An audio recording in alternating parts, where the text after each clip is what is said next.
आप पीढ़ियों से जिस जमीन पर रह रहे हैं, अचानक कोई सरकारी नोटिस लाकर कहे कि यह जमीन आपकी नहीं है, इसे खाली करो, तो आपका क्या हाल होगा। ऐसा ही दर्दनाक भरा किस्सा सामने आया है दिल्ली के इंदिरा गांधी इंटरनेशनल एयरपोर्ट के पास बसे गांव ईस्ट मेहरम नगर से। 28 सितंबर को मेहरम नगर के निवासियों ने एक महापंचायत का आयोजन किया।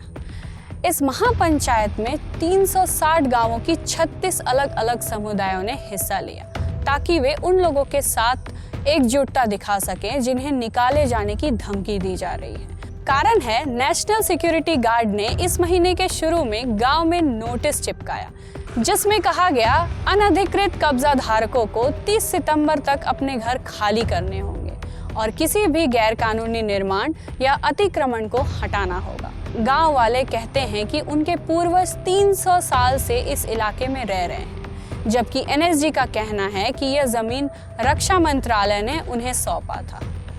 एनएसजी के एक अधिकारी ने कहा, हमारे पास कानूनी दस्तावेज हैं। अगर वे कहते हैं कि यह गांव 300 साल पुराना है तो उनके पास उचित दस्तावेज होने चाहिए। यह कब्जाधारी जमीन है। मेहरम नगर में लगभग 10,000 लोग रहते हैं, जिनमें अधिकांश अनुसूचित जाति और अन्य पिछड़ा वर्ग है।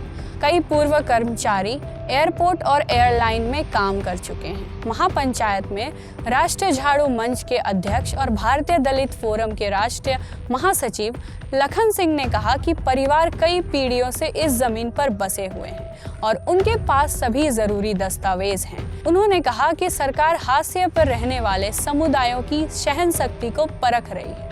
एनएसजी ने पहले ही उनके कुछ जमीन और पानी के स्रोत ले लिए हैं। 71 साल के ओम कुमार, जो इस गांव के 5वीं पीढ़ी के निवासी हैं, उन्होंने बताया कि 1965 में पहले यह जमीन खेती और पशुपालन के लिए इस्तेमाल होती थी। उन्हें और उनके परिवार को उस समय टर्मिनल 1 के पास से यहाँ स्थानांतरित किया गया था और केवल 60 घरों का टोकन सौंपा था। अब एनएसजी उन्हें वहां से हटाने की मांग कर रही है। 70 वर्षीय एक अन्य निवासी ने कहा कि 1965 में भारत पाकिस्तान युद्ध के दौरान उन्हें अचानक यहाँ लाया गया। अब सवाल है कि जब उन्होंने अपनी पूरी जिंदगी की मेहनत और बचत से घर बनाए तो अचानक उन्हें क्यों हटाने का आदेश दिया जा रहा है। रामकृष्ण प्रजापति, जो पूर्व डीटीसी कर्मचारी हैं और मेहरम नगर के निवासी हैं, उन्होंने याद किया कि उन्होंने नेहरू और इंदिरा गांधी को देखा और यहाँ कई नेताओं ने चुनावी सभाओं में हिस्सा लिया।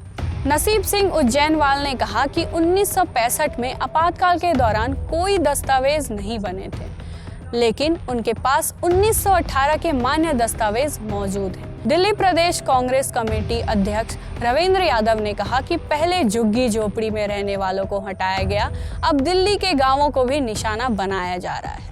उन्होंने कहा कि यह प्रयास गरीबों को डराने का है, लेकिन मेहरम नगर वाले अपने अधिकारों के लिए लड़ते रहेंगे। फिलहाल 30 सितंबर की डेडलाइन समाप्त हो चुकी है। अब आगे की क्या प्रतिक्रिया होगी, इस पर हम अपडेट्स लाते रहेंगे। इस मुद्दे पे आपकी क्या राय है, कमेंट करके अवश्य बताएं। धन्यवाद।